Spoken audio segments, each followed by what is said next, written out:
gye buvuddeko ndika akatambi ke nafulumya nga ngezaako kulaga ekirooto ky'okugula emmotoka kye nnina era nafuna akabokisi ak'okusuulamu ensimbi ezinansobozesa okukituukiriza.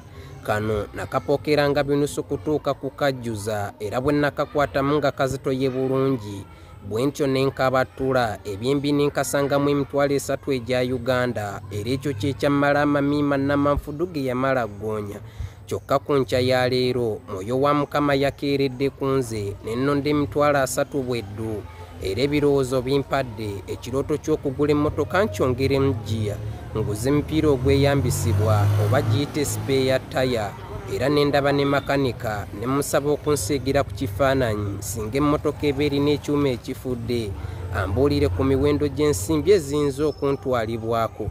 Mbadde ng'abigumidde naye bwe ntegeezebbwa ku bbeeyi y'amafuta wamma ebintu ne byonooneka nga ndabira ddala siibisobole era mbagirawo nzizeeyo gye nguza omupiira ng'omuddiza nziriza ezange ebyembi nsanze aggaddewo.